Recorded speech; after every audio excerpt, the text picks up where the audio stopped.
South ఇండియాలోని అతి తక్కువ ధరలకి రత్నాలనందించే ఏకైక సంస్థ 6JVR. తెలంగాణ రాష్ట్రంలో ప్రతి నెల 1వ తారీఖు రాగానే పెన్షన్ డబ్బుల కోసం ఎదురు చూసే నిరుపేదలు ఎంతో మంది ఉన్నారు. వృద్ధాప్యంలో ఆసరా కోసం వితంతువులు, దివ్యాంగులు, చేనేత, గీత కార్మికులు మరియు డయాలసిస్ బాధితులు ఇలా రాష్ట్ర వ్యాప్తంగా దాదాపు 42 లక్షల మంది ప్రభుత్వం ఇచ్చే చేయూత పెన్షన్లపైనే ఆధారపడి బతుకుతున్నారు. అయితే ఇప్పటి వరకు పెన్షన్లు రాని వారికి, కొత్తగా అప్లై చేసుకున్న వారికి తెలంగాణ ప్రభుత్వం ఒక బంపర్ న్యూస్ చెప్పింది.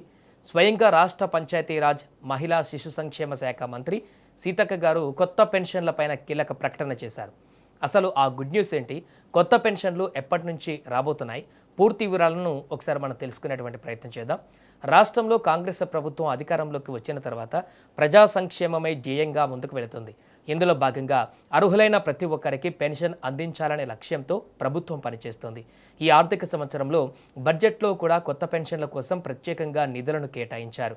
తాజాగా ములుగు జిల్లా పర్యటనలో పాల్గొన్న మంత్రి సీతక్క ఒక అదిరిపోయే శుభవార్త చెప్పారు.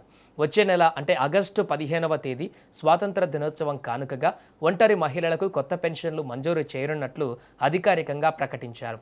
ఇప్పటికే కాంగ్రెస్ ప్రభుత్వం వచ్చిన తర్వాత 1,00,000 కొత్త పెన్షన్లు మంజూరు చేశామని, ఈ ఆర్థిక సంవత్సరంలో మరో 2 లక్షల మందికి కొత్త పెన్షన్లు ఇవ్వబోతున్నామని మంత్రి స్పష్టం చేశారు. సో కొత్త పెన్షన్ల కోసం ఎదురు చూసే ఒంటరి మహిళలకు ఇది నిజంగా ఒక పండుగ లాంటి వార్తే. కొత్త పెన్షన్లు ఇవ్వడమే కాదు, పాత పెన్షన్ల విషయంలో కూడా ప్రభుత్వం చాలా కఠినంగా వ్యవహరిస్తుంది. గతంలో కొందరు అనర్హులు కూడా తప్పుడు ధృవీకరణ పత్రాలతో పెన్షన్లు తీసుకుంటున్నారనే ఆరోపణలు ఉన్నాయి. దీనిపై మంత్రి సీతక్క సీరియస్ అయ్యారు. అనర్హులు పెన్షన్ తీసుకుంటే అది నిజమైన పేదవాడి కడుపు కొట్టడమే అవుతుందని ఆమె అన్నారు. అందుకే అధికారులకు గట్టి ఆదేశాలు జారీ చేశారు. క్షేత్రస్థాయిలో అంటే ఊర్లలో ఇంటింటికి తిరిగి విచారణ చేయాలని, ఎవరైనా పెన్షన్ పొందుతున్న లబ్ధిదారులు మరణించి ఉంటే వెంటనే వారి పేర్లను జాబితా నుంచి తొలగించాలని ఆదేశించారు. ఏ ఒక్క అనర్హుడికి పెన్షన్ వెళ్ళకూడదని, అలాగే నిజమైన అర్హులకు పెన్షన్ అందకుండా ఉండకూడదని స్పష్టం చేశారు.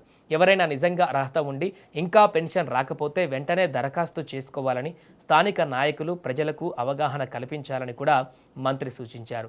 ఇక ఈ పెన్షన్ పంపిణీలో ప్రభుత్వం మరో విప్లవాత్మక మార్పు తీసుకురాబోతుంది. లబ్ధిదారులకు ఎటువంటి ఇబ్బందులు కలగకుండా, దళారుల బెడద లేకుండా ఆధునిక సాంకేతికతను ఉపయోగించి లైవ్ అథెంటికేషన్ ప్రక్రియను ముమ్మరంగా నిర్వహిస్తోంది. అంటే పెన్షన్ తీసుకుంటున్న వ్యక్తి బతికే ఉన్నారా లేదా అనేది టెక్నాలజీ ద్వారా నిర్ధారిస్తున్నారు. ఇక ఈ నెలాఖరు కల్లా ఈ లైవ్ అథెంటికేషన్ ప్రక్రియ పూర్తి చేసి వచ్చే నెల నుంచి లబ్ధిదారుల బ్యాంకు ఖాతాలలోకి నేరుగా పెన్షన్ డబ్బులు జమ చేసే ఆలోచనలో ప్రభుత్వం ఉంది. దీనివల్ల డబ్బులు పక్కదారి పట్టవు, అక్రమాలకు చెక్ పెట్టినట్లు అవుతుంది, మరియు లబ్ధిదారుల సమయం కూడా ఆదా అవుతుంది. సో చూసారుగా, ఆగస్టు 15 నుంచి ఒంటరి మహిళలకు కొత్త పెన్షన్లు రాబోతున్నాయి.